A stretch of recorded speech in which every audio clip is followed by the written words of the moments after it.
ساڵتان لێبێت بینەرانی کورسات نیوزدا ئەڵلقەیەشی نوێی پانۆراما بێ و بەڕێزگەیشتینەوە تەوەریەم شەومان بۆ قسە و باسکردنە لەسەر پلانەکانی حکوومەتی هەرێمی کوردستان بۆ مەسەلەی چارەسەرکردنی قەیرانی دارایی لە ئێستادا.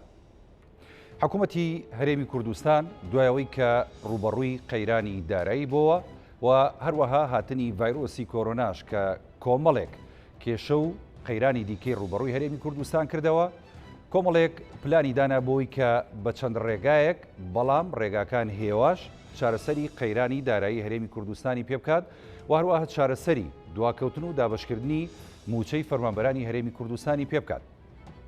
لە ئێستاشدا کە بڕیاری چاکسازی دراوە لە پەرلەمانی کوردستان و حکوومەت لە ئێستا جێبەجێ ئەکات کە بڕیارە بۆ مانگی ئایندە بە چاکسازیەکە موچەی فەرمانبەرانی هەرێمی کوردستان دابەش بکرێت، لێرە و لەوێ کۆمەڵێک قسە هەیە و کۆمەڵێک گلەی هەیە و هەندێک لایەنی دیکە تاوانبارەکەن بەوەی کە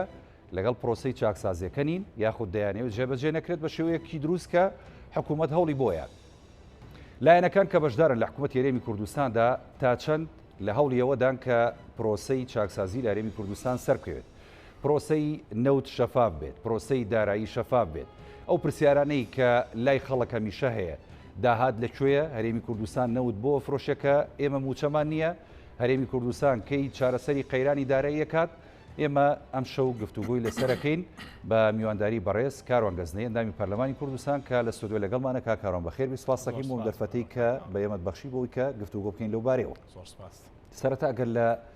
مەلەفی چاکسازیەوە دەست پێ بکەین، دیارە هەمومان نەزانین حکوومەتی هەرێمی کوردستان زۆر لە مێژ بوو و هەوڵی لایەنەکانی شەبوو بۆەوەی کە چاکسازی لە زۆرێک لە سێکتەرە هەستیارەکانی هەرێمی کوردستاندا بکرێت، ئیتر بە مەلەفە گرنگەکانەوە کەوەی قسە باسی زۆری لەسەرە. بەڵام ئێستا پرۆسی چاکسازیەکە دەستی پێکردووە. خوێنەوەتان بۆ ئەم پرۆسی چاکسازیە چییە؟ هەنگاوێکی گرنگە و بوێرانەیە کە حکوومەتی هەرێمی کوردستان ناوێتی یا لەم گرنگتر هەبوو کە بینێ؟ بەناوی خدای گەورە میهرەبان، سوپاس بۆ جەنابەت، سوپاس بۆ کەناڵە بەڕێزەکانتان بۆ دەرفەتە باشەی کە پێتان داین بۆی کە بتوانین لەسەر کۆمەڵێک مەلەفی گرنگ قسە بکەین.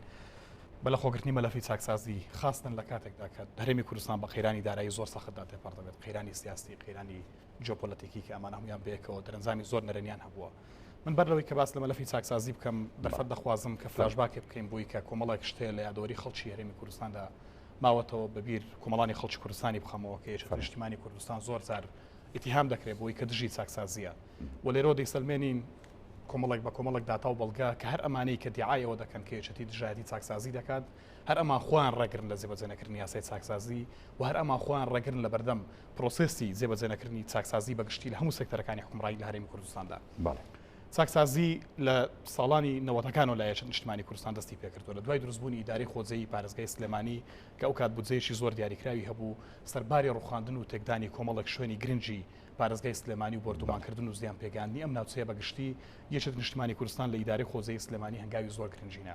دەشێک لە هەنگاوە گرنگەکان لە ڕووی تەربیەوە بوو کە چۆن توانیمان کۆمەڵێک زانکۆی باش بنیاد بنین، هەم لە ڕووی حکومی هەم لە ڕووی زانکۆی هەلیشەوە، توانیمان کۆمەڵێک خەستەخانە بنیاد بنین و توانیمان سلفی عقار و زەواج بۆ یەکەم جار لە هەرێمی کوردستان دابین بکەین بۆ کۆمەڵانی خەڵکی کوردستان کە ئەم سلفەیە زیاتر بوو لە 2 میلیارد دلار و کاتە و توانیمان تاوی ئاوەڕۆی پارێزگای سلێمانی کە ئێستاش زۆربەی شارەکانی تری هەرێمی کوردستان ئەم کێشەیان هەیە، ئێمە لە پارێزگای سلێمانی چارەسەرمان کردووە کێشەیەمان بنەبڕ کرد. سەرباری ئەوەی کە دووبارە بژانەوە و بنیەی تەحتیە ئەم شارەمان بە شێوەیەک لێ کرد کە تەواوی خەڵکی کوردستان شانازی پێوە بکات، من ئێستاش بیرمە خەڵک لە شارەکانی ترەوە بۆ خۆشی داهات سەیری سلێمانی بکات. بەداخەوە کە ئێستا حکوومەتی هەرێمی کوردستان بە جۆرێک ئەم شارە جوانی پەراوێز خستووە، پارێزگای هەڵەبجەی پەراوێز خستووە، ئیدارەی گەرمیان و ڕاپەڕنی پەراوێز خستووە کە خەڵکی ئەم شارە تەمەنای یاخود خۆزگە بە شارەکانی تر دەکەن کە ئەمەش یەکێکە لە کارە چەوتەکانی ئیدارەی حکومڕانی هەرێمی کوردستان. ئەگەر بیرمان بێت فلاشباکی شتر بکەین لەو 2 ساڵی کە ئێمە حکومڕانیمان بەدەستەوە بۆ لە حکوومەتی هەرێمی کوردستان هەمیشە بیرمان لای چاکسازی بووە. بۆ یەکەم جار ئێمە توانیمان بە هەوڵ و هیممەتی جەنابی مام جەلال لە ساڵی 2012 هەموو گرێبەستە نەوتەکان بەرینە پەرلەمانی کوردستان کە یەکەم جار بوو لە هەموو شەرق الأوسەد بۆ یەکەم جار گرێبەستی نەوتی ببرێتە پەرلەمانی کوردستانەوە. ئەم کات کە حکوومەتی هەرێمی کوردستان ئەم هەنگاوە گرنگەی هۆکارەوە نەبوو کە تەنها گرێبەستەکان لە پەرلەمان بن،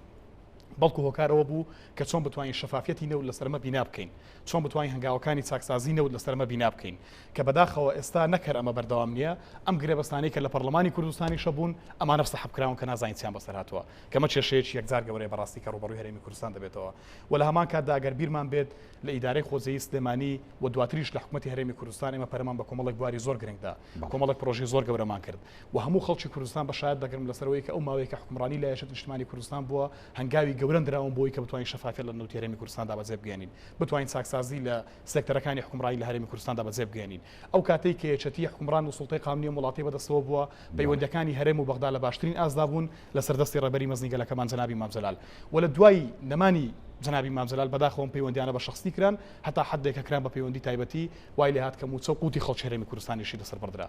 بۆ ئێمە نەکرد دژی چاکسازی نین ئێمە خۆمان هەڵگری ئاڵای چاکسازی بووین و هەر لە سەرەتای دروستبوونی شۆڕشی نوێشەوە و بە خەباتی مەدەنیشەوە یەکێتی نیشتیمانی کوردستان هەمیشە زەمینەسازیەوەی کردووە کە چۆن بتوانین چاکسازیەکی بنەڕەتی و ڕیشەیی لە هەموو سێکتەرەکانی حکومڕایی لە هەرێمی کوردستاندا بکەین بەڵام ئەم چاکسازی کە ئێستا هەیە لە هەرێمی کوردستان هەرچەنێمە لە پەرلەمانی کوردستان دەنگمان پێداوە بەم یاساش دژی ئەم یاسایش نەبووین بەڵام کۆمەڵک تێبینی زۆر جدیمان لەسەری هەبووە تێبینیمان هەبووە لەسەر بڕینی دەرماڵەکان دەرماڵەی موسەی فەرمانبەرانی هەرێمی کوردستان باوەڕمان بۆ هەبووە کە حکوومەتی هەرێمی کوردستان ناکرێت لەژێر هیچ ناوێکەوە پرۆتۆکۆڵی پەرلەمانی کوردستان بە شایەت دەگرم بۆ ئەم بابەتانە هەمووی قسەکانی فراکسیۆنی سەوزیش بە شایەت دەگرم هەڵبەت لە فراکسیۆنەکانی تریش تێبینی و تەرحی باشە بووە کە ناکرێت لەژێر هیچ ناو و پاساوێکەوە دەست بۆ دەرماڵەی موچەخۆرانی هەرێمی کوردستان ببرێت من لێرەوە بیر هاوڵاتیانی کوردستانیشی دەخەمەوە کە لە خولی چوارەمی پەرلەمانیش کە یاسای چاکسازی تێپەڕ نەبوو هۆکارەکەیەوە بوو کە فراکسیۆنی یەکێتی دژ بووە کە دەرماڵەی کۆمەڵانی خەڵکی کوردستان بردرێت بەڵام ئەو کاتە ینی هەم هەندێک لایەن هەم خەڵکی هەرێمی کوردستانیش من ئەگەر پرسیاری خەڵکی هەرێمی کوردستانە لێ بم ینی دەیان و بۆ یەشێتی لەگەڵ پرۆسی چاکسازی نیە لەگەڵەوەی تا خۆت ئاماژە بە کۆمەڵێک دۆکۆمنتی گرنگی ڕابردووی کە یەشێتی پێشەنگ بۆ لە واری چاکسازیدا بەڵام ینی گلەکان ئەوە بوو دەیان و یەشێتی بندیوارێکی زۆری هەیە یەشێتی خەڵکیشی موچەخۆری زۆری لەسەر ئەرکی حکوومەت دامەزرانووە بۆیە ناوێت ئەم موچە زۆرانە ببڕێت ئەم موچە زەبەلاحانە کەم بکرێتەوە بۆیە لەگەڵ چاکسازیدا نیە ئەمە تا چەند ڕاستەوە تا چەند وەڵامە پێ چونم هەک بۆ پڕ و دێکۆمنتێکی زۆرە پیانی بەڕاستی من دوای دێمە سەرمانەش کاکاوڕە من دەمێ وەڵامی ئەم پرسیارە بدەمەوە کە ڕەنگە پرسیاری زۆرێک لە کۆمەڵانی خەڵکی کوردستان بێت عبرت لە جێبەجێکردنی یاسای چاکسازی هەمیشە بریتی لەوەی کە ڕەفاهێت و لە هەمان کاتیشدا عەدالەت بۆ کۆمەڵانی خەڵکی کوردستان بچەسپێنێت من لێرە پرسیار لەسەر حکومەت دەکەم ئایا بەڕاستی ئەم چاکسازی کە جەنابیان بەدەستێوێتی کە خەڵکی تری پێیتی هەم دەکەن لەوەی کە جێبەجێ ناکرێت کە خۆیان سەوەبی ڕێسی جێبەجێ نەکردنین کە باس لە خاڵەکانی دەکەن بۆچی حکومەتی هەرێمی کوردستان ناوێت جێبەجێ بکات و مختصەن پارتی دیموکراتی کوردستان بۆچی ناوێت جێبەجێ بکات بە خاڵ و بەوردەکاریدا تا باسی دەکەم ئەم چاکسازیە ڕەفا بۆ خەڵکی هەرێمی کوردستان دێنێت بە ئەکیدی نەخێر تۆ بێی جورئەت بکەی دەست بۆ موچەی موچەخۆرێکی پێشمەرگە بەری کە بە دوو مانگ موچەیەکی 500,000 وەردەگرێت و لەم موچەیە کە 500,000 دینارە کری خانووی لێ دەدات و لە هەمان کاتیشدا مەساڕفی عایلی خۆی پێ دەکات لە کۆتایی مانگدا بەو دوو مانگە ناتوانە 100,000 دیناری بۆ بمێنێت ئەمێ چاکسازی ئەوەیە کە تۆ بێی دەست بۆ موچەی پزیشکان و کارمەندانی تەندروستی بەری کە لە زەنگێکی سەختی کۆڕۆنادان و ڕوبەڕوویان دەبنەوە کە لە هەموو دنیای ئیمتیازیان هەیە کە دەرزەکانیان بەرز دەکرێتەوە نەک بێ موچەکانیان بۆ بڕی دوو مانگ تاخیری بکەیت ئەمێ چاکسازی ئەوەیە کە ئاسایش و پۆلیسێکی هێزەکانی ناوخۆ دوای 30 ساڵ خزمەتکردن بە 250,000 دینار خانشین بکرێت ئەمێ چاکسازی بۆ هەموو ئەمانە ئێمە هەم بە یاداش داوامانە بە سەرۆکاتی حکوومەتی هەرێمی کوردستان و هەمیش بە پرۆژە یاسا لە فراکسیۆنی سەوزی یەکێتی نیشتیمانی کوردستان و لە پەرلەمانەوە تەقدیممان کردووە بۆی کە بتوانین چێشان چارەسەر بکەین تێبینەکانی لەو کاتانە بە هەندووە نەژیرا نەخێر بە هیچ شێوەیەک بە هەندووە نەژیرەوە بە ئێستاشەوە دێڵم پرۆژە یاسایی خاننشینی هێزەکانی یاساییش و ناوخۆ تا یاساش لەسەر ڕۆفەکانی پەرلەمان کەوتوتەنات خوێنەوە یەکەمیشی بۆ نەکرا چونکە لایەنی سیاسی بوو کە ناری بوونیان دەیویستە بەجێبەجێ بکرێت و ئەم هێزانەی کە بانگەشەوە دەکەن کە یەکێتی هێزی بندیواری هەیە تەنها پارتی دیموکراتی کوردستان بەتەنیا لە هەرێمی کوردستان خاوەنی 70,000 موچەخۆری نایاساییە کە زۆربیان خاننشینی ئەیلولن هەر بۆ علمی جەنابتان بەڵێ بە دۆکیمنت لامانە و داویشمانە بە حکوومەتی هەرێمی کوردستان هەر بۆ علمی جەنابتان لە ئێستادا وەزیری ناوخۆ لەگەڵ بەرپرسی هێزەکانی زێرەفانی لە هەوڵی ئەوەدان لە وەزارەتی دارایی من بەتەحەداوام قسە دەکەم و تەمەنا دەکەم بەڕێز وەزیری دارایی گوێ لە دەنگی من بێت بۆی کە معلوماتە پشتڕاست بکاتەوە لە هەوڵی ئەوەدان کە هێزەکانیان نایاساین بیخەنە سەر هێزەکانی ناوخۆ بۆی کە موچەکانیان نەبڕدرێت ئەمێ چاکسازی کاکاوڕە بە هیچ شوێک بێدەنگ نەبووین ئەمانە هەمووی مەلەفی پەرلەمانی کە بێدەنگ نەبووین دەستەری چاکسازیەوەیە کە تۆ بێ هێزەکانی خۆت بپارێزی لەوەی کە موچەیان بردرێت کە نایاساین بەڵام هەوڵ بدەی موچەی پێشمەرگەیەکی داما و کەمەندامێکی پڕ لە چێشە و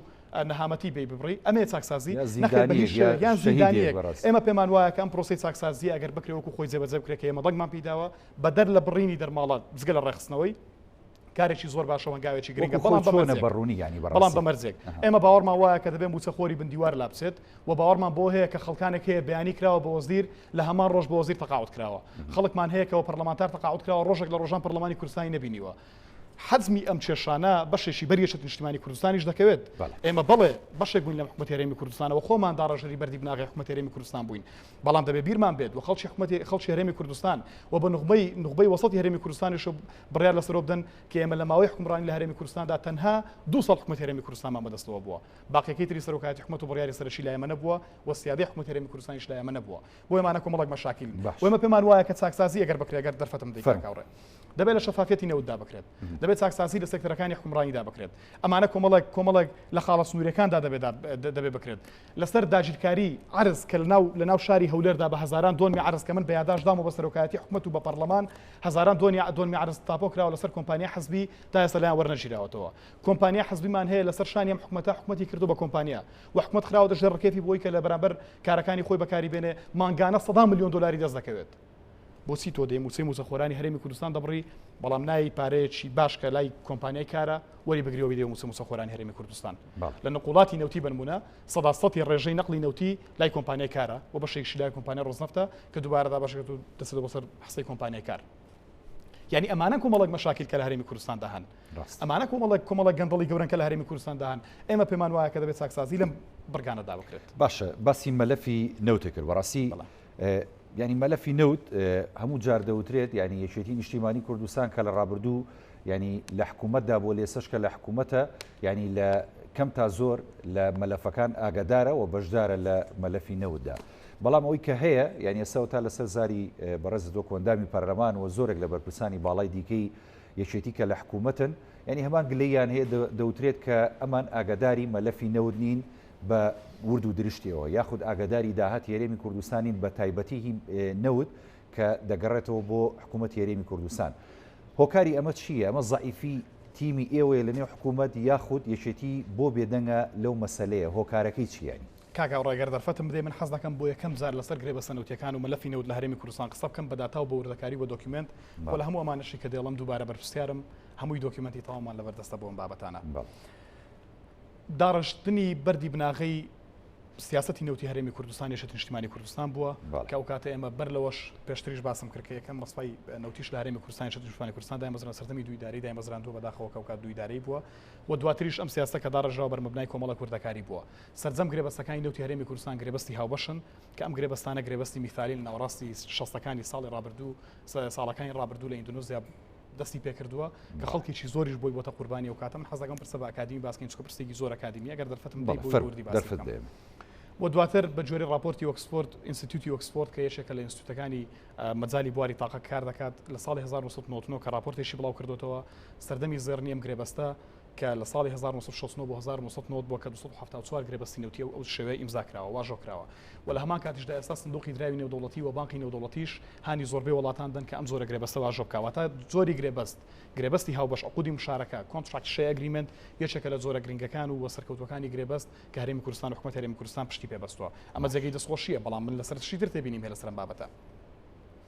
هەرچەندەم گرێبەستانە لە وڵاتێک بۆ وڵاتێکی تر جیاوازیان هەیە بەپێی هەلومەرزی ئابووری و پێی جوغرافیای و منطقەیە بەپێی بارودۆخی سیاسی بەپێی کۆمەڵە کوردەکاری تر ئەم گرێبەستان لە زۆربەی ناوچەکانی دنیادا کراون جگە لە ئەوروپا یاشتی ئەوروپا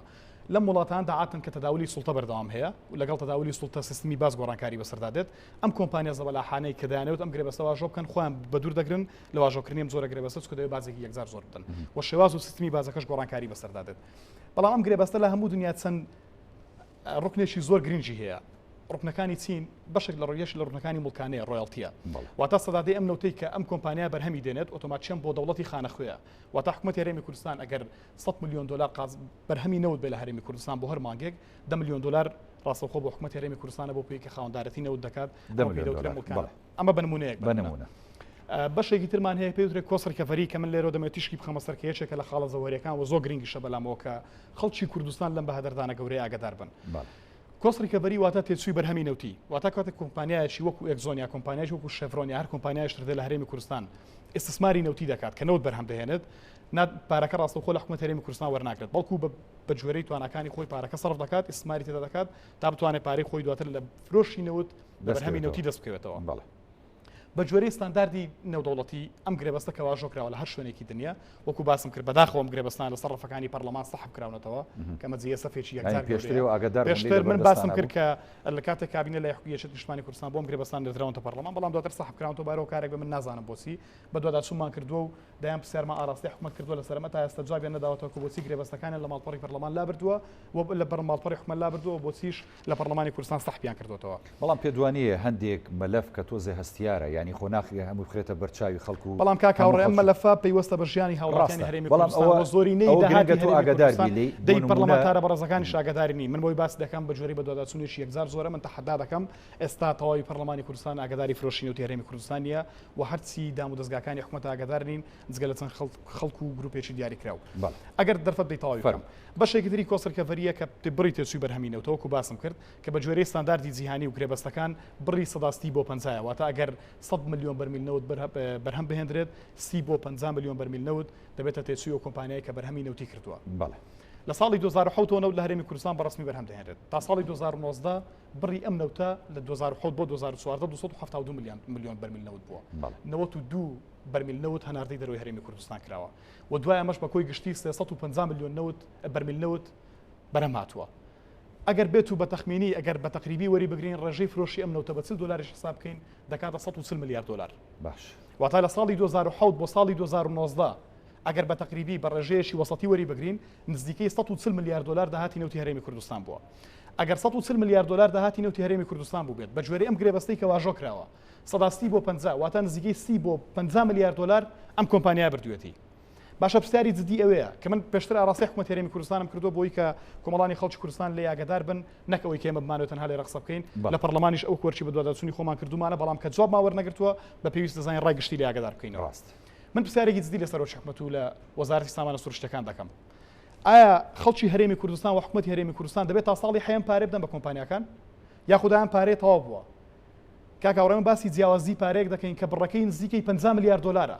زۆرەوە مەبلەغ بڕەکەی نزیکەی 50 میلیارد دلارە کە دەکاتە موچەی نزیک 5 بۆ 6 ساڵی موچەخۆرانی هەرێمی کوردستان دەبێت حکومەت هەرێمی کوردستان بە جدی جوابیان پرسیارە بداتەوە ئەگەر کۆسڕیکەڤەری واتە تێچووی بەرهەمینەوتی تەواو بوو بێت پارەی کۆمپانیەکان تەواو بێکە بە جۆرەی راپۆرتەکانی دیلۆیت و بڵاوکراوەکانی وەزارەتی سامانە سروشتەکان تەواو نەبووە کەواتە من دەپرسم ئایا بەرمەبنای 50 میلیارد دلار لە هەرێمی کوردستان سماری نەوتی کراوە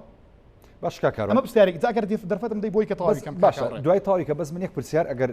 هەب بە کورتی بۆ نمونە ئێمە هەرێمی کوردستان ینی هەرێمیشین لە چوارچێوەی عێراقا لە پێشتر ینی دژایەتی زۆر کرا کە ئێمە بۆمان نەبوو نەوت بنێرینە دەرەوە یاخود نەوت بەرهەم بهێنین نەوت دەربێنین ینی هاتنی ئەو کۆمپانیانە پێدوانیە لەسەر ئەساسێ بێت زیاتر بەرژەوەندی کۆمپانیەکان بێوەکلەوەی بەرژەوەندی هەرێمی کوردستان و هەرێمی کوردستانیش بە ناچاری چوو بێتە ژێر هەندێک کۆتوبەندی ئەوانەوە من پێم وانە کاکاوڕێ من پێم وایە دووبارەم گرێبەستانە گرێبەستی زۆر گرنگن بۆ پێم وایە ئەگەر حکمێکی ڕەشید لە هەرێمی کوردستان هەبووە و حکومڕانی هەرێمی کوردستان لە دەستێکی ئەمیندا بووە تەواوی خەڵکی کوردستان لە ڕەفایەتدا دەژیان و تەواوی خەڵکی کوردستان و هەرێمی کوردستانیش جیاوازتر دەبووەوەی کە ئێستا هەمانە دێمە سەرم پرسیارە ورتر جوابی دەمەوە گەر دەرفەتم دەی بۆی گرێبەستەکان ڕوونکەمەوە چکە بەڕاستیان پرسە زۆر گرنگە بەلامەوە بەشی سێمی ڕوکنێکی تری گرێبەستەکە کەپاسیتی بیلدینگەواتە بەشێکە لەو پارەی کە سەرف دەکرێت خەرج دەکرێت لە تەنمیە بەشەری و لەو ناوچەیە کە هەڵگرینەوتە واتە ئەگەر بەڕێژەیەکی دیاریکرا و دووبارە دیاریکراوە لە گرێبەستەکە واتە دەبێت بە جوێرەی ئەم گرێبەستەی کە ئێمە واژۆمان کردووە لە ساڵی 2007 بۆ ساڵی 2019 دەبووە تا ئێستا 250,000 هەلی کار لە هەرێمی کوردستان لە کەرتی نەوتی بسازایە کۆمپانیەکان دابینیان کردە کۆمپانیەکان دەبووە دابینیان کردەوە و لەسەر ئەرچی کۆمپانیەکان بە جوێرەی ئەم گرێبەستەی کە واژۆ کراوە دەبووە دەیان و سەدان و هەزاران خوێنکاری کورد لە زانکۆ پەیمانگا عیملاقە نێودەوڵەتەکان لە بواری نەوت پسپۆر بوونە بۆی نەوتی هەرێمی کوردستان بە خۆماڵی کرابە لە داهاتوو من دەپرسم ئایا بەڕاستی ڕێژەی هەلی کار لە کۆمپانیەکانی نەوت و لە کەرتی نەوت بەگشتی لە هەرێمی کوردستان چەندە من لێرەوە تەحەدا دەکەم لە 5000 کەس ناپەڕێ بە جوێرەی راپۆرتانێک کە وەزارەتی سامانە سروشتەکان بڵاوی کردوەوە تا جیاوازەکە 245,000 هەلی کارە لە نەرویج کە وڵاتێکە وەکو ئێمە نەوتی هەیە و وەکو ئێمەش کە گرێبەستێکی بۆ شێوەی هەیە کە تەنمەی بەشەری زۆر گرنگی پێدراوە نزیکەی 300,000 کەس لە کەرتی نەوتی کار دەکەن لە هەرێمی کوردستان ئێمە لە بری ئەوەی کە لە ساڵ 2007ەوە ئەو هەموو نەوتە دەرهاتوە کە بڕەکەی 350 میلیۆن بەرمیل نەوتە بە تەقریبی و داهاتەکەی ئەو ڕێژە خەیاڵیە کە باسم کرد تا ئێستا 5,000 کەس لە کەرتی نەوتی کار دەکەن لە کاتێکدا بەدەیان دەرچووی زانکۆ پەیمانگاکانمان هەیە کە ناتوان لە شوێنێکدا بمەزرێن و هەلیکاریان بۆ بڕەخسێنرێن باشە ئێوە ڕاستەخۆ ناتوان لەگەڵ ئەو کۆمپانیانە قسە بکەن کە هۆکاری ئەم ینی ژۆنەدان بۆ نمونە ئەم کۆنتاکتانەی کە لەگەڵ هەرێمی کوردستان کردویانە ئەوانن یاخودی حکوومەت هەرێمی کوردستان ئەمە خەلەکە لە حکوومەت هەرێمی کوردستانەوەی کاکاوڕە من نازانم بەڕاستی ئایا ئیشرافی ئەم کۆمپانیای مدیر عامێک لە وەزارەتی سامان و سروشتەکان دەیکات داتاکانی ئەم کۆمپانیانە مدیر عامێک لە وەزارەتی سامان و سروشتەکان سەرپەرشت دەکات یاخود وەزارەتی سامان و سروشتەکان خۆیان چێ لە وەزارەتی سامان و سروشتەکان چونکە بەداخەوە نەوەزیری سامان و سروشتەکان ئێستا وجودی هەیە لە حکوومەت هەرێمی کوردستان و سوێندی یاسایی خواردووە و نە تا ئێستاش کۆبوونەوەیەکانی ئەنجومەی نەوت و گاز دەکرێت لە هەرێمی کوردستان کە ئەمە دوو طریقەیەک ئێمە بتوانین لە ڕێوە بتوانین متابعی پرۆسەی نەوتکردن لە هەرێمی کوردستان ئێمە وەکو ئەرچی پەرلەمانی خۆمان سەرچی سەرشیمان هەیە کە متابعکردن و بەدواداچوونە کە ئەمانە تەواوی مەلەفی متابعە و بەدواداچوونن زۆربەی زۆریان لەسەر کەرتی نەوت و زۆربەی زۆریان لەسەر دەرفەتی کار و وەزارەتی داراییم بەگشتی واتاکەرتی دارایی بەگشتی لە هەرێمی کوردستان و هەروەها ئەرچی یاسادانەمان هەیە کە کۆمەڵی پرۆژه زۆر باشمان تەقدیم کردووە وارکێکی ترمان هەیە کە پەسەندکردنی بودجەیە کە بەداخەوە تا ئێستاش بودجە نایەتە پەرلەمانی کوردستان لەسەر ئەمەش من پرسانێکم ئاراستەی سەرۆکایەتی پەرلەمانی کوردستان کردووە کە بەڕێز وەزیری دارایی پرسانی بۆ بکرێت لە مانگی دەی ساڵی ڕابردووەمان تەقدیم کردووە بە واژۆی 22 ئەندامی پەرلەمان بۆی کە وەزیری دارایی بانگی پەرلەمانی کوردستان بکرێت و پرسانی لەگەڵ بکرێت لەسەر پرسانە پرسی پاشەکەوتی موچە پرسی دواکەوتنی موچە پرسی کەمکردنەوەی موچە پرسی تەخیربوونی موچە بەگشتی لە هەرێمی کوردستان و مەشاکلەکانی ترکە لە هەرێمی کوردستان داهمانن تا ئێستا بەڕێزیان نەیانتوانێت لە بەردەمی پەرلەمانی کوردستان ئامادە بن کام مەشاکلێکی ترە ڕوکنێکی تری ئەم گرێبەستە پرۆفیت ئۆیل لەواتە قازانجی نەوتیە کە ئەمەش دووبارە فەزاحەتێکی یەکجار گەورەی تێدایە کە حەز دەکەم دووبار ڕای گشتی لە ئاگدار بکەمەوە کاکاوڕێ لە قازانجی نەوتی ئەگەر حکوومەتی هەرێمی کوردستان دووبارە بە میثالێک بهێنەوە $100 قازانج بکات لە هەر بەرمیلێک نەوت کە دەیفرۆشێت ئەگەر بە $100 بیفرۆشێت ئەم کولفەیە کە باسمان کرد کۆست ئۆیلە واتە تێچووینەوە لی دەردەکرێت و ئەمەی کە دەمێنێت و ئەگەر $20 بمێنێتەوە ڕێژەی 116 بۆ 28 بە جۆرەی گرێبەست دەدرێت بە کۆمپانیاکە بەڵام لە هەرێمی کوردستان ئەم گرێبەستانی کە کراون ڕێژەکەی تەنها 120 لە 20 ناپەڕە لە هیچ گرێبەستێکمان واتە ئەگەر ئێمە $100 مان قازانج بێت ئەم کۆمپانیا $20 دەبات بەڵام دووبارە لەو کۆمپانیا بیانەیە کە $20 دەبات کۆمپانیایەکی تر بە جۆرەی قانون لە هەرێمی کوردستان بەناوی کۆمپانیای کەپکۆ ڕێژەی سەدادە لەو کۆمپانیا دەباتەوە کە دەکاتە نزیکەی $2 بۆ $3 بەڵام کاکاڕوان من ببوورە کە قسەکە پێ بڕم سەیری کاکاڕۆ ئێمە تەواوکەم زۆر دێتەوەکە فەرموو پرسیاری ئەساسیەوە تا ئێستا کۆمپانیا کەپکۆ بوونی نییە دوای ئەو هەموو ساڵە دەرهێنای نەوت لە ساڵ 2007 بۆ ساڵ 2020 تا ئێستا کۆمپانیاوە هەمیە بوونی نییە ئەم پارەیە خراوە سەر ڕقم حسابی ئەم کۆمپانیا کە دەکاتە ملیۆنان دلار $100 ملیۆن چۆن خراوەتە سەر حسابەکەی ئەمە پرسیارەکەیە من پرسیارم ئاراستە کردووە بۆ سەرۆکی حکوومەتی هەرێمی کوردستان لێم پرسیوە زەحمەت نەبێت کۆمپانیای کەپکۆ لەکوێ بارەگاکەی ئەی باشە تو ئەم وەڵامانە هیچی وەرناگریت نەخێر هیچ کامێک لە وەڵامانە وەرنەگرتەوە ئەگەر دەرفەتم دەی کاکاوڕێ بەدەرلەوە نەوت هەرێمی کوردستان 45 ملیاریە دەگنەوتی هەیە لە ئێستادا بە جۆرەی وەزارەتی سامان و سروشتەکان دووبارە باشە 45 ملیاریە دەگنەوتی هەیە کەپکۆ دووبارە لەم پارێش و لەم یەدەگی نەوتەش شەریکە و یەدەگی نەوتی هەیە بە جۆرەی ئەمە بێت دەبێت پشکەکانی کۆمپانیای کەپکۆ لە بۆرسەی جیهانی ئێستا زیاتر بن لە $100 ملیۆن من دەپرسم کوان پارەیە کاکاوڕێ ئەمەیە چاکسازیکردن لە وڵاتە خۆی چاکسازی ئەوەیە کە ئێمە بین دەست بۆ ئەم مەلەفە گرنگە نابین کە تەنانەت ڕێگە نادەن قسەشی لەسەر بکرێت یاخود چاکسازی ئەوەیە کە تۆ بێی 120 موسەخۆرانی هەرێمی کوردستان ببڕی کە لە ئاساسا 120 نیە 130 موسەخۆرانی هەرێمی کوردستانە چونکە بازی دەخلی لێ دەرکراوە و لە هەمان کاتیشدا بڕی خانشینی باجی دەخلی لێ دەرکراوە چۆنە بۆیە خەڵک تێبگا بە وازەحی کاکاوڕێ ئێستا کە حکوومەت هەرێمی کوردستان بانگەشەوە دەکات کە 121 موسەخۆرانی هەرێمی کوردستانی بڕیوە بەداخەوە ئەمە وانە سڵاستی بەرەو سەرۆش بەردراوە چکار کە هەر موسەخۆرێک بەشێکی بازی دەخلی دەژەردرێتەوە کە بازێکە حکوومەت هەرێمی کوردستان بە یاساڕێکی خستووە باجێ خانەنشینیە نەخێر بەدەر لە خانشینیەکە بازیش و لە هەمان کاتیشدا بڕی خانشینەکەش دەژێڕێتەوە تا لەم 179ەوەی کە دەمێنێتەوە لە موچەی موسەخۆرێک لەما 121 بەردراوەتەوە دووبارە لەوە ئەنجا بڕاوە بەڵێ کارە ساتە بەڕاستی من ئەمە پرسیاری خەڵک بۆ نمونێ ئێستا خەڵکیشی ئاسایی لە دەرەوە لەوە کە گوێی لەم گفتوگۆی من و تۆ بێ کاکاڕوان هەنێک ڕقم یا هەنێک بۆ نمونە ناوی کۆمپانیا هەیە بەلایەوە گرنگ نەبێ ئەو بەلایەوە گرنگە بۆ نمونە ئەڵێ ڕاگەیەنرا کە مانگی ڕابردوو حکوومەت هەرێمی کوردستان نازم بای 350 ملیۆنە چەنە نەوتی فرۆشتووە ئەوەی کە ڕاگەیەنرا لێ دێرکردن و پاری کۆمپانیا و پاری بۆری 180 ملیۆنی مابووە ئەی خەڵکەڵێت ئەی باشە ئەم هەموو پارێک کە ئەڕوا بۆ کۆمپانیا و بۆ بۆری ئێکاوتە نەوتەکە نەنێرینە دەرەوە باشترێکە گرنگ لێرە ئەوەیە هەرێمی کوردستان کاتێک کە ئەم گرێبەستانەکە لەگەڵ کۆمپانیاکانە باشە لە هەموو دنیای گرێبەست بەو شێوەیە کە تۆ ئەبێ حکوومەتەکە یاخود خەڵکی ئەو وڵاتە زۆرترین سوود ببینێت لەو نەوتی کە هەیەی وە کە دەیفرۆشێ بەڵام ئەمەی کە لێرە ئێمە بینین زۆرترین سوود دەگا بە کۆمپانیەکان یاخود بە خاوەنی ئەو بۆرێنەوتی کە نەوتەکان نێرێتە دەرەوە ئێوە بۆ ئەمە چیتان کردەوە ڕاستیانی وەڵامتان چییە بۆ خەڵک یان وەکو تیمی یەکێتی وەکو ئەندامی پەرلەمانی کوردستان لە فراکسیۆنی یەکێتی بۆ ئەم مەسەلەیە چیتان کردەوە ڕاستی من صراحة پێ بڵم کاکاوڕە دووبارە پێم وانە ئاشکال لە گرێبەستەکانە بێت چێشە لەدا لە شەفافەتی نێو هەرێمی کوردستان هەیە کاتی خۆی مە بیرۆکێکمان پێشکەش بە پەرلەمانی کوردستان کرد کە چەند طریقەیەکی شەفافیت تێدا بوو جیالەوەی کە پێشتری نیشتمانی کوردستانیش کردوێتی لەسەر شەفافەتی نەوت بەڵام حکوومەت هەرێمی کوردستان بەداخەوە جوێی نەگەر من پێم وایە کە ئاشکال لەگەڵ گرێبەستەکانی نەوتی نییە و لە کۆمپانیەکانی شەوە نییە ئاشکال لەم داهاتە نەوتیەوەیە کە تا ئێستا لە هەرێمی کوردستان وجودی هەیە و ئێمە کەسمان نازانین کەم داهاتە چۆن و چەندە حکوومەت هەرێمی کوردستان خۆشی بە ڕسمیدان بەو داهاتە ڕسمیدا نانێت و هەموو ساڵێک بەداخەوە کە کابینەی پێشوو لە وەزارەتی دارایی و لەم کابینێش بە هەمان شێوە وەزیری دارایی ڕقمێکی دیاریکراوی لەبەر کردووە کە 300 میلیۆن دلار داهاتی نێوت هەرێمی کوردستانە لە کاتێکدا کە نرخی نەوت 40 دلار بووە هەمان ڕقم وتراوەتەوە لە کاتێکدا کە نرخی نەوت 50 دلار بووە بۆ 6 دلار بۆ 100 دلاریش بۆ 80 دلار ئەم ڕقمە هەروەکو خۆی ثابت ماوەتەوە ئایا بەڕاستی ئەم ڕقمە گۆڕانکاری بەسەردا نەهاتووە ئایا ڕۆژێک لە ڕۆژان ڕقمەوە بۆ 400 دلار کەواتە من بەش بە حاڵی خۆم گومان دەکەم لە فرۆشی نەوت لە هەرێمی کوردستان گومان دەکەم لە داهاتی نەوت لە هەرێمی کوردستان گومان دەکەم لە نەقلی نەوت لە هەرێمی کوردستان گومان دەکەم لە چۆنەتی جێبەجێکردنی نەوت لە هەرێمی کوردستان و گومان دەکەم لە هەموو ئەو بەڕێوەبەرانی کە سەرپەرشتیاری پرۆسێسی نەوتن وە ئەگرێبەستە نەوتەکان لە هەرێمی کوردستان کە بەداخەوە پێم وایە تەواوی ئەمانە لە گەندەڵیەوە تێوەگلاون بۆیە نەوت هەرێمی کوردستان گەشتە بۆ ڕۆژێکی ئێستامەتی داین زۆر باشە کاکاڕان بۆ نمونە ئێستا یەکێتی نیشتیمانی کوردستان و ئێوە کۆندامانی پەرلەمانی کوردستان کاتێک کە باز لەم مەسەلە و کێشانەکەن و ئەم قسانە و ئەم دۆکۆمنتانە دەخەنە بەرچاوی خەڵک بۆ ئەوەی کە خەڵک ئاگادار بێ زۆر جار ینی تۆمەتە بەخشێتەوە بۆی کە یەکێتی هەوڵی تێکدانی یەک ڕیزیەدا یەکێتی هەوڵی تێکدانی خەواری هەرێمی کوردستانەدا ینی بۆ نمونە ئێستا یەکێتی نیشتیمانی کوردستانەوە تا لە هەوڵایە بۆی کە لەگەڵ بەغدا ڕێبکەوێ یەکێتی نیشتیمانی کوردستان بە سەرۆکایەتی بۆ نمونە کە کاقوبات وەکو جێگیری سەرۆکی حکوومەتە لە حکوومەتە بەشدارە ینی بە هەوڵەکانی چڕ کردوتەوە لەگەڵ بەغدا چەند سەردان و چەند گفتوگویەکی چڕوپڕ کرا بووی کە بگەنە نەتیجەیەک لەگەڵ بەغدان کێشانە چارەسەر بکرێت ینی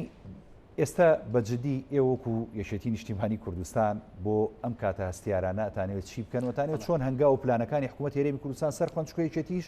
بەشێکی گرنگ و هەستیارە لە حکوومەت هەرێمی کوردستانە کاکاوڕێ ئێمە وەکو یەکێتی نیشتیمانی کوردستان ڕووبارە خوێمانداوە لە پێناوی ڕزگاری هەرێمی کوردستان و لە پێناوی بەدیهێنانی خواستەکانی کۆمەڵانی خەڵکی کوردستان وەکیانی هەرێمی کوردستان لایەن جەنابی مامزەلال و هیچ کاتێک سازشی لەسەر نەکراوە یەکێتی نیشتیمانی کوردستان گەر بیویستایە کە تەنان دەوڵەتی کوردیش بەبێ هەرێمی کوردستان بەبێ کەرکووک ڕابگەێنێت لە ساڵ 1970 لەم فاوەزدا دەیتوانین سەرکەوتوو بێت بەڵام وەکو جەنابی مامزەلال فەرمووی کە ئەمە کلی چارەسەری کێشەکان بووە و هیچ کاتێک سازشمان لەسەر بستەی خاچی کوردستان نەکردووە و لە ئێستاشدا وەکو نووری چاومان وەکو بیلبیلەی چاومان کیانی هەرێمی کوردستان بەلامانەوە گرنگە و دەیپارێزین و خۆمان بەخاوەنی ئەم کیانە دەزانین و خۆمان بە تەواوی خاچی هەرێمی کوردستان دەزانین و پێمان وایە ئەم کیانە کیانێکی دەستوریە و بە هەوڵ و تەقەلایەکی یەکجار زۆر هاتۆتە بەرهەم و ئەم کیانە بەڕاستی قوربانی زۆری بۆ درراوە و ئێمە سەلمان دوشمانە کە زیاتر لە 20,000 شەهیدمان لە پێناوی داوە و لە شەڕی داعشیش دووبارە سەلماندوومانە کە هێزەکانی یەکێتی نیشتیمانی کوردستان بە خوێنی خۆیان 1700 کیلۆمەتر توانیان شەڕی داعش بکەن و توانیان هێزەکانی تاریک پەرستی داعش لە منطقەی دوور بخەنەوە ئێمە کاتێک کە قسە لەسەر حکوومەتی هەرێمی کوردستان دەکەین بەداخەوە خەڵکانێک دانەوێن بابەتە بشێنن و ڕای گشتی پێچەواشە بکەن کاتێک کە تۆ قسە لەسەر حکوومەت دەکەی یەکسان نیە بە قسەکردن لەسەر کیانی هەرێمی کوردستان ئێمە باس لە مەلەفی گەندەڵی لە حکوومەتی هەرێمی کوردستان دەکەین و باسی نەعەدالەتی دەکەین لە هەرێمی کوردستان و باس لە جیاکارێشی گەورەی سیستماتیکی دەکەین لە بینی شارەکانی هەرێمی کوردستان و باس لە احتیکاری سیاسی و پاوانخوازی و قۆڕەکردنی دەسەڵات و جومگەکانی حکومڕانی هەرێمی کوردستان دەکەین و باس لەوە دەکەین کە زمینە سازی دەکرێت بۆ بە دیکتاتۆریەتکردنی حکوومەتی هەرێمی کوردستان ئەمە یەکسانیە بۆ قسەکردن لەسەر کیانی هەرێمی کوردستان ئەگەر بیرتان بێت هەر ماوەی پێشوو جەنابی کاقوبات خۆی و تیمەکەی سەردانی بەغدایان کردووە بۆی کە بتوانن موچە خۆرانی هەرێمی کوردستان و شایستدارایەکان لە ڕێگەی دەسوورەوە چارەسەر بکەن ئێمە هەموو کاتێک هەوڵمان بووە ومانەوەشمان لە حکوومەت هەرێمی کوردستان ئەمە خاڵە سەرچەکەیەتی کە ڕەنگە زۆر خەڵکی لە کابینەی ڕابردووە ینی کاقوبات کۆمەڵێک ینی بەڕاستی چاکسازی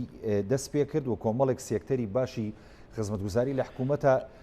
پێشەوە ینی کەمانە مووی جێگەی دەستخۆشیە و خەڵکی کوردستان بە تەواوەتی ینی دڵخۆشن بۆ هەنگاوڕێ کابینەی پێشوش وەکو جەنابیش تاماشەت پێکرا ئەگەر تیمی یەکێتی نیشتیمانی کوردستان لە حکوومەت بکشابایەوە سەحبی بکردایە باکی دێم حکوومەتە نەیەتوانین بەرگە بگرێت و ئەمە ڕەنگە پرسیارێکی جەوهەری بە بەلای کۆمەڵانی خەڵکی کوردستان و بۆچی یەکێتی لە حکوومەت ناکشێتەوە ئێمە ئامادەنین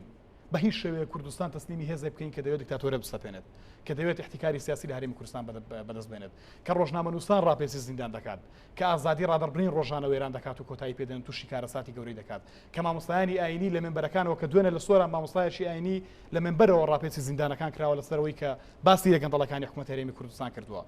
ناکرێت یەکێتی نیشتیمانی کوردستان دەستبەرداری ئەم حکومەتە بێت نەک لە پێناوی ئیمتیاز لە پێناوی پاراستنی مافەکانی کۆمەڵانی خەڵکی کوردستان لە پێناوی دابینکردنی موچە و بەدەستهێنانی مافەکانمان لە بەغدا و دابینکردنی شایستدارەکانمان لە بەغدا ئەمێ هۆکاریمانەوەمان و ئەمە قسەی ئێمە بۆ کە لەسەر کیانی هەرێمی کوردستان بەڵام ئەمەی کە ئێمە باسی دەکەین جیاواز لە کیانی هەرێمی کوردستان دووبارە ئەم بابەتە ڕای گشتی پێچەواشە دەکرێت قسەکردن لەسەر حکومەتی هەرێمی کوردستان یەکسان نییە بە قسەکردن لەسەر کیانی هەرێمی کوردستان دەکرێت هەموو دوو مانگزارێک حکومەتی هەرێمی کوردستان تشکیل بکرێتەوە هەڵبۆشێتەوە بەڵام بڕاو بە بڕ ڕێگە نادەین و هێڵی سوورە بەلامانەوە کە دەست بۆ کیانی هەرێمی کوردستان و بەردێک لە خاچی هەرێمی کوردستان بردرێت. بەڵێ دەست خۆش. مەسەلەیەکی دیکە کە ینی باز دەکرێت بۆ نمونە ئێستا قسەیەک لە ئارادایە ینی خانەنشینی پەرلەمانتاران بەڕاستی پێم وایە تۆش ئەتوێ خانەنشین بیدا شوازم تەمەنەکە شمولەکە وەری بگریت یا وەری ناگریت باشە بۆ ڕەتی ناکەن ینی بەڕاستی ئێوە حەقی چێکە وەکو تیمی یەکێتی هەوڵێک بن بەڕاستی قەیچێکە ینی ئێوە پلە باڵان ئێوە پلە باڵاکان حسابن قەیچێکە با چاکسازیەکە لە ئێوە دەست پێ بکە کە هەمیشە ئەزانین ئێمە یەکێتی نیشتیمانی کوردستان وەکو خۆشە داماژت پێداینی ڕووباری خوێنی داوە سەدان تەسحی داوە لە پێناو سەرخستنی هەم قەواری هەرێمی کوردستان هەم ئەو پرۆسانی کە پێوترێت چاکسازی و نەمانی گەندەڵی و دەرخستنی شەفافیت لە هەرێمی کوردستانە لە دووتوێی گفتوگۆکردن لەسەر پرۆژه یاسای چاکسازی پرۆتۆکۆلی پەرلەمان بەشایەت دەگرم بۆ ئەمانەی کە بیریانمەوە ئەمانەی کە دایانە سەیری بکەنەوە بەندە و بەشێک لە هەواڵەکانیشم لە فراکسیۆنی سەوز ڕەتمان کردەوە کە خانشین بین نەکرد تەنها خانشینی بەڵکو ئەم مادەیەمان بە کاملی واتە مادەی خانشینی پلە باڵەکانمان بە کاملی ڕەت کردوتەوە و فراکسیۆنی یەشەتی متفق بوو لەسەر ئەم بابەتە با من نەیفرۆشمەوە بە خەڵکی کوردستان لێرەوە من بە هیچ شێوەیەک نەتەمەنم شمولی خان نشینبوون دەکات چکە من تەمەنم 30 ساڵە نەبوو بە 45 ساڵ و سپاس و نە بە هیچ شێوە خزمەتی ئەوەندەم هەیە کە بتوانم پێی خان نشین بم بە ژێرەی یاساکە هەر کەسێک کە بێوێ خان نشین بێت دەبێت 15 ساڵ خزمەتی هەبێت و 45 ساڵ تەمەنی بێت و بۆ خۆ گونجاندنی شیلانی کەم دەبێت 5 ساڵی خزمەتی هەبێت من 5 ساڵ خزمەتم نییە بۆ نایفرۆشمەوە بە خەڵکی هەرێمی کوردستان و مزایدەشیان بەسەرەوە ناکەم چکە من خۆم خان نشین نابم تا بچمڕەتی کەم بۆ خان نشین دەم یا خان نشین نابم ئەم پرسە بەداخەوە لێرە و لێ باز دەکرێت کە باس لەوە دەکرێت بۆ سێمە خانشینەکەمان ڕەت ناکەینەوە من ئەگەر خانشین بوومە بە ئەکیدی ڕەتم دەکردەوە من دڵنیام بەشێک لە هەواڵەکانیشمان هەمان بۆ چوون و ڕەیان هەیە بەڵام دڵنیابن کە من ناتوانم خانشین بم چکە خزمەتی تایبەتم هەیە بۆ خانشین بوون و نەتەمەنیشم شمول دەکات بۆی کە خانشین بوون بەڕاستی چکیانی کۆمەڵێک بۆ نمونێسە ئەم مەسەلەی خانەنشینی پلە باڵەکان یان ئەمانە ئەرکیشی قورسە بەسەر حکوومەتی هەرێمی کوردستانەوە زۆر جاری ژانی کاتێک کە تۆ تەوێ دەستبەری بوو ئەم مەلەفە قورسە یعنی تا لێر و لەوێ گلەی و گازەندە دروستە بێت و هەندێک بەریەکەوتن ڕوو ئەدا لە نێوان لایەنەکانە بەڵام دوجار کە تۆ دەیت ئەم چاکسازیە ئەکەی پێویستە لەم سێکتەرە باڵایەنەوە دەست پێ بکەی بۆی ئەم بارگرانی هەم لەسەر حکوومەت هەم لەسەر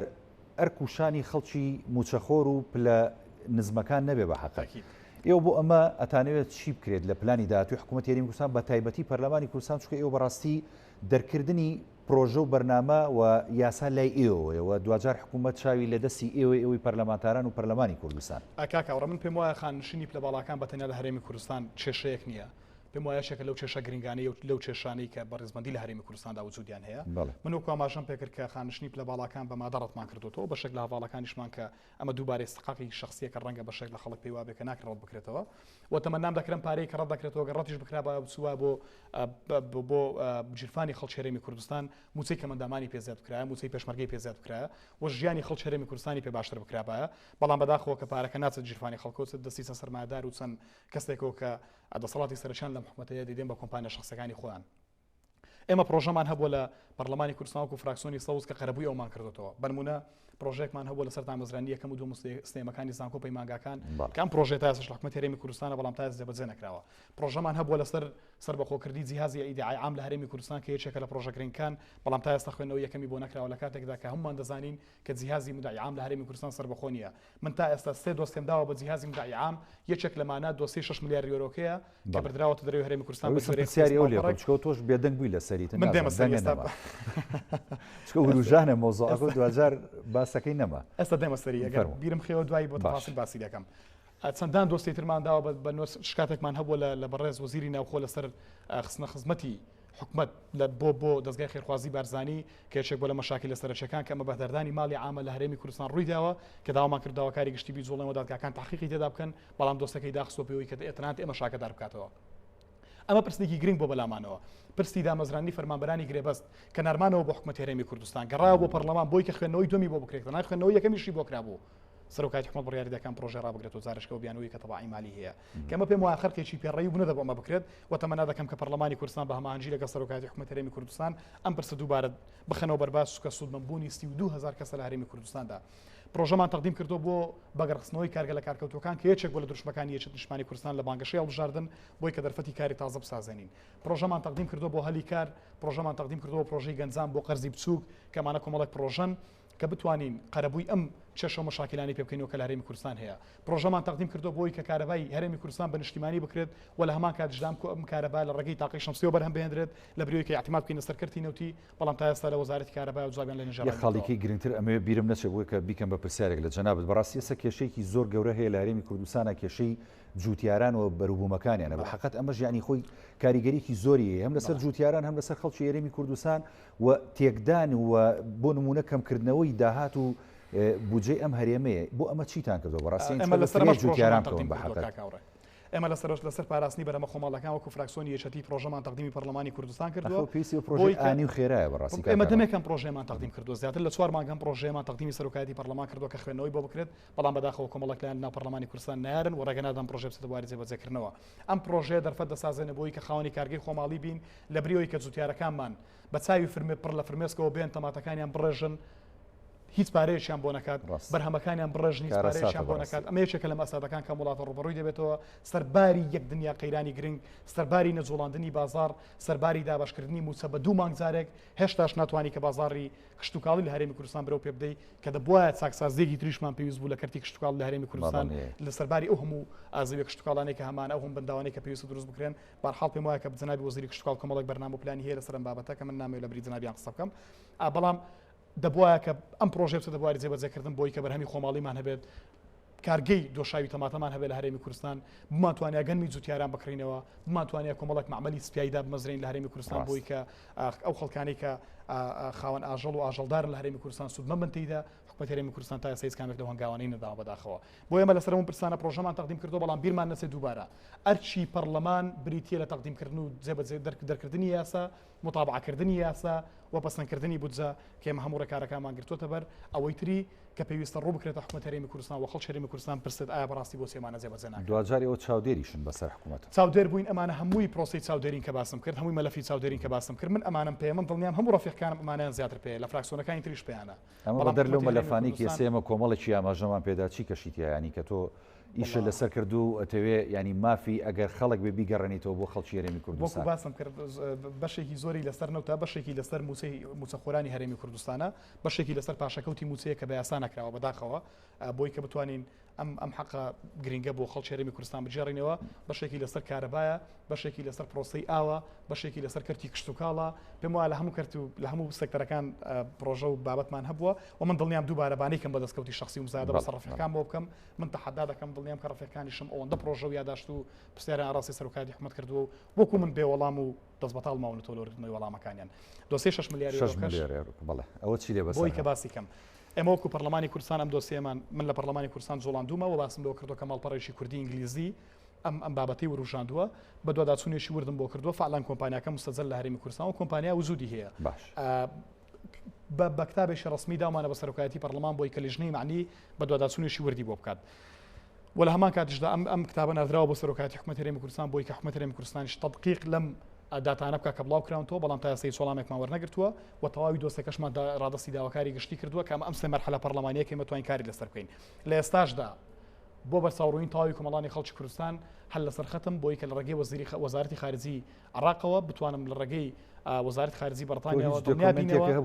ئێمە کۆمەڵێک بەڵگەمان لە بەردەست بوو من نازانم بەڵگانە ڕاستبوونیان ڕاست نەبوون نازانم دروستبوونیان دروست نەبوون بەڵام ئەوەی کە گرنگە من لەو مەلەفە بە هیچ شێوەیەک سازش ناکەم و دەبێت بگەمە خاڵی کۆتاییوە دەبێت داواکاری گشتی بۆ خەڵکی کوردستانی ڕوون بکاتەوە کە ئەم دۆکیومنتان تەزویرن یا ئەم دۆکیومنتانە حەقیقین ئەگەر حەقیقین ئەم پارەیە حەقی خەڵکە دەبێت بجێڕێتەوە بۆ هەرێمی کوردستان و من ئەوەی کە بە دوواداچوونم کرد بێت خەریکە دەگەم بە کۆمەڵێک سەرداوی گرنگ کە لە داهاتوێشی لە لایندێش زۆر نزیک بە هیوا و ئیشەڵڵا قسەی لەسەر دەکەین بەڵام ئەرچی داواکاری گشتیە دووبارە داواکاری گشتی لە بەردەم دادگای مێژوو خوادا بە شاید دەگرم بۆی کە ئەم پرسەیە کلاب کاتەوە و محکەمەکانی هەرێمی کوردستان کاری لەسەر بکەن بۆی کە ڕاستی درستی بەڵگەنامەکان دەربخەن تا خەڵکی کوردستان لەم پارێ دڵنیابێتەوە هەرم مەلەفەنیە بەتەنیا مەلەفی تریشەیە کە داوامانە بە داواکاری گشتی مەلەفی تریشەیە کە داوامانە بە حکومەت هەرێمی کوردستان وەکو ئەو مەلەفەی کە بازرگانیشی یەکجار گەورە لە خاڵە سنووریەکاندا دەکرێت وە کۆمەلەفەی کە 1970 داهاتی برایم خەلیل نایەتەوە بۆ وەزارەتی دارایی کە ئەحفایەکی گومرجی بۆ کراوە کەس نازانێت چۆن کراوە وە کۆمەلەفەی کە عەمبەر وەلید بەتەواوی لایەن کۆمپانیایەکی حزبیەوە احتیکار کراوە وە کۆمەلەفەی کە لاناس کۆمەڵێک مەسوای دامەزراندۆ بۆ خۆی لە هەولێر بە ئارەزووی خۆی احتیکاری مەسوای نەوتی کردووە وە کۆمەلەفەی نەوتی ڕەش کە کۆمپانیای سەلاحەدین دەیکات و ڕۆژانە چەندان بەرمیل نەوت چەندان ملیۆن بەرمیل نەوت چەندان بەرمیل نەوت دەپاڵێت و پارەکەی بۆ جلفانی چەند کەسێکی دیاری کراوە ئەمانە هەمووی کۆمەڵێک مەلەفی گرنگ کە ئێمە کارمان لەسەر کردووە پێ دوای ئەمانە هەمووی لە کاتێکی زۆر نزیکایەک لابێتەوە یاخود نەخێر ئەمانە ئەمێنێتەوە بۆ چەند خولێکی دیکەی پەرلەمانی کوردستان من تەمەنا دەکەم بگەین بە ئەنجامی تەواوی ئەمانە چکوەرچی پەرلەمان دەستکەوت ئەوەیە کە تۆ بگەی بە ئەنجام تێیدا نەکرد قسە بکەی من دڵنیام خەڵکی کوردستانیش لە قسەکردن بێزار بووە من دڵنیام خەڵکی شتێری خواردووە لە قسەکردن خەڵک چاوەڕوانی کردداری فعلیە و ئەمانە کردداری فعلین لە پەرلەمانی کوردستان کە بکرێن ئەوەی تری دەکەوێت سەر ئەرچی حکومەت هەرێمی کوردستانە کە حکومەت هەرێمی کوردستان بەجێ بگێنێت بەڵام دووبارەی دەکەمەوە من تەحەدا دەکەم کە هێشت نیشتیمانی کوردستان بەشێکی زۆر کەمی لەم گەندەڵانە بەردەکەوێت لاڵم بەرمان ناکەوێت چکەمە بەشێکین لە حکومەت هەرێمی کوردستان و شانیشمان داوە دەژێر بەرپرسیارەتی و لە هەمان کاتیشدامانەوەمان لە حکومەت هۆکارە بۆی کە بتوانین موچە و شایستارەکانی خەڵکی هەرێمی کوردستان دابین بکەین بەڵام تێکدانی هاوسەنگی لە هەرێمی کوردستان ئەمە بازەکەیەتی بۆی کە حەزبێکی سیاسی بەویستی خۆی بتوانێت احتیکاری سیاسی و اقتصادی لە هەرێمی کوردستاندا بکات کەمە دەرەنجامەکەیەتی ڕۆژ بە ڕۆژ تا دەبەرەوە خراپی دەڕوات ئەنجومەنی پارێزگای سلێمانی لە ماوەی ڕابردوو ینی هەر لەسەر ئەو قسانی جەنابی شتکامەژت پێداوە زۆرێکی دیکەش لە چاودێران و خەڵکی ئەم شارە گلەیە ئەوانە بوو کە سلێمانی پەراوێز خراوە سلێمانی خزمەت ناکرێەوە دارایەکەی بۆ نمونە دەبێ بۆ کڕینی بەسیترین شت لە هەولێرەوە موافقەتی بۆ بکرێت هەوڵێکی جددیە بۆی کە سیستمێکی لامەرکەزی لە پارێزگاکەدا بێتە بەرهەم ئێستا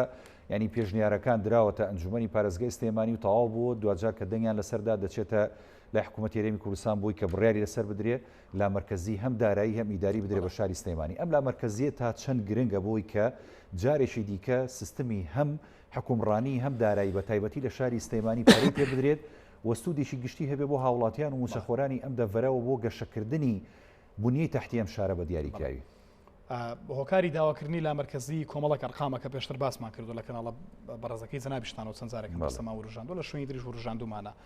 بەداخەوە پارێزگای سلێمانی و هەڵەبجە و ئیداری گەرمیان و ڕاپەڕین بە تەواوی پشتگوێ خراون ئەگەر یەک بەراوردی زۆر خێرا بکەین ئێستا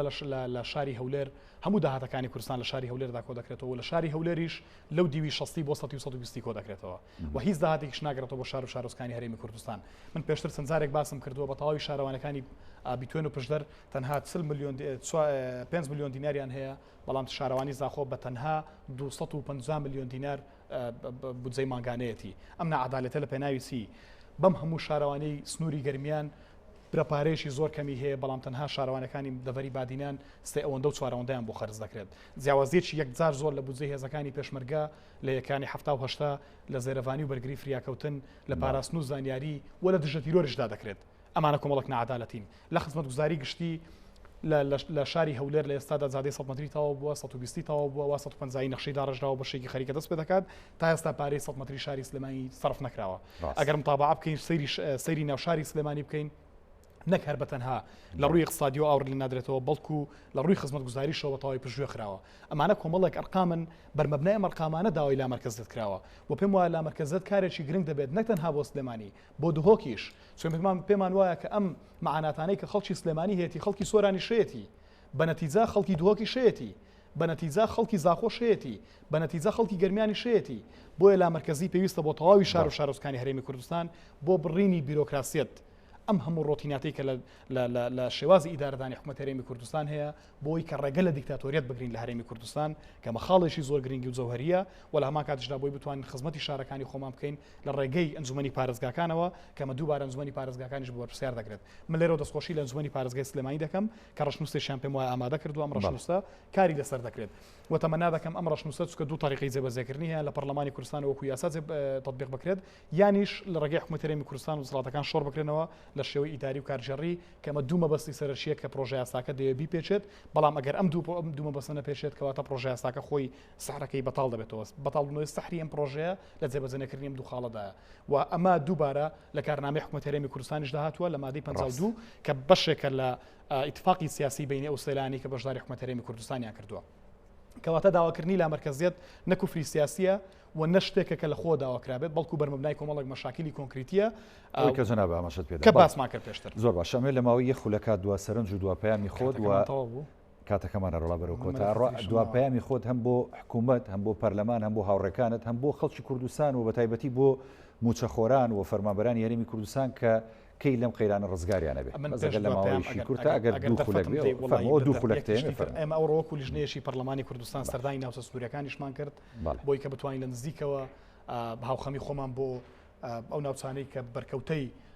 تۆپبارانەکانی تورکیان و ئێرانیش بە هەمان شێوە و لە هەمان کاتدا لیژنەیەشی پەرلەمانی پێکەنراوە کە بتوانین زوو بە زوو ڕاپۆرتێک ئامادە بکەین تا زیان و زیانە مادی و گیانەکانی ئەم